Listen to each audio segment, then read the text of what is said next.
Hello everybody, well guess what? I've got another new tent. This one came from 3FUL in China, so it was very kind of them to send me for review. I'll be as impartial as I can and let's get a wee look at it.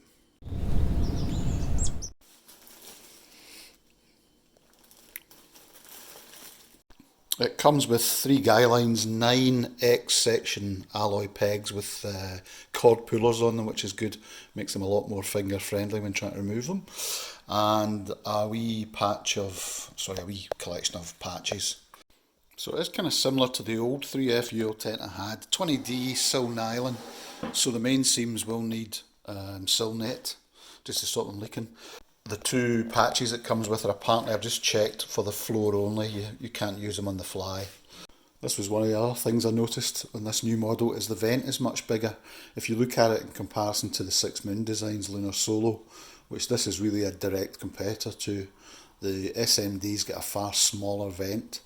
This, I think, should vent a lot more efficiently. One thing I'm slightly surprised by, I don't know if it's a good thing or a bad thing, but the previous 3FUL I had a waterproof zip, and so there was no need for a cover for this rain flap, whereas this one has actually got a rain flap built in. The zip, as you can see, is conventional, hence the flap over it, but the flap has a stiffening kind of plastic membrane inside it, which I guess will stop it snagging. All of the reinforced corners and guy out points now use grid stop. I think that's what the fabric's called, 210 denier reinforcement. You'll see it around the tent at various points. It doesn't come with any instructions, so I'm basing my pitch on the 6 Moon Designs Lunar Solo. I'm just pegging out the main points on the ground sheet, and then I'll pop the pole in and set the vestibule up. See if this works.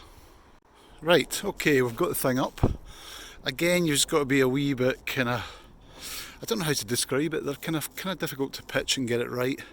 You've kind of got to leave everything slightly loose and then just work your way around them and tighten things up until you get a tauter pitch. Right, that's the head and foot guys added, which you can see does pull out a wee bit more headroom above you and gives you that wee bit more space for the feet as well. That's looking good. The vent, as I say, is much wider now, so that should be a wee bit more efficient. And they've got quite an interesting catch system, just for releasing the vestibule, either left or right door, or both, because it will still stay upright due to the main guy line running up here.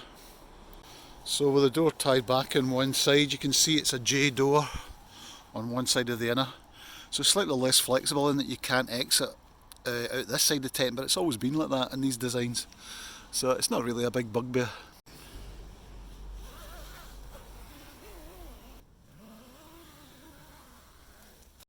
Inside, a generous floor space again, very like the SMD version. It's actually 110 centimetres deep in the middle, and it's 230 long. So allowing for the pull outs on the guys, it should sleep the tallest of people. Okay, with a Neo Air in, you can see how much room there is above the head and above the foot as well, and a generous pocket for storage. It's also a good demonstration of the width, so you can see you can get a pack, possibly a dog, all sorts in the inner tent if need be. And looking at the width of the vestibule, plenty of room for pack. It's a nice tall height as well, which means you can cook with relatively tall stoves without any problem in terms of danger of burning the fabric. The only thing is the fly, as per Lunar Solo, sits pretty high, so you've got quite a large wind gap underneath there. That's with the pole set at 125 centimetres. I'll maybe try and set it lower if it was a storm. Inside, tons of headroom. I can stretch my arm right above me just to touch the apex, and again I'm 5'8", so if you're a taller user, it's still not going to be cramped though. 6'3" I would imagine will be fine. The big vent looks good, a bit more airspace around there. It's also got a hanging loop for a torch, or even a drying line possibly. So yeah, it's looking good, and it has that big spacious and deep inner and mid mesh all the way around, so that any condensation runs off the fly sheet but not into the inner itself. It will run through and onto the grass. Having line locks at the corner with decent lengths of cord on it means you can move these around left or right depending on if there's a rock underneath the peg. The inner itself all has an elastic cord as well, so that has to be attached to the peg at the same time. I thought that might be a bit of a faff, but actually it's fine, just as quick. I like the fact they've used elastic and toggles for the tie backs on the main door and the inner door. It's just a wee bit easier to use.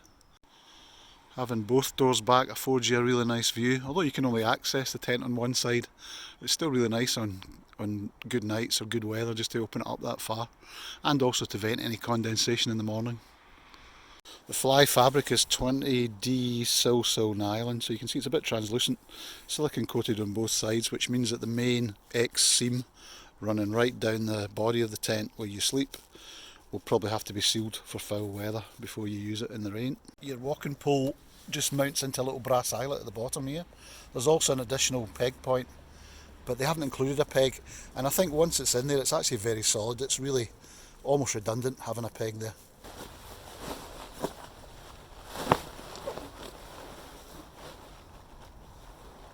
So my feet have got about 6 inches above them, there's plenty of room for my sleeping bag. My head is directly above the pull-out point, which is perfect for just keeping it away from your face. Yeah, I can almost fully extend my arm as well. So there is a generous proportion of length in it, and the width feels great. I've also just noticed that the main seam running along the back of the fly sheet has a webbing reinforcement. Not quite sure why actually, but it's good to know it's there. It should make it a lot stronger in gusts. No chance of it tearing. The tray ground sheet is all sealed as you'd expect. It's taped, and any stress points have additional adhesive patches over them. You'll see them at the corners, all the stress points. So that's all covered and nicely made. That's a 45 litre backpack in the vestibule to one side.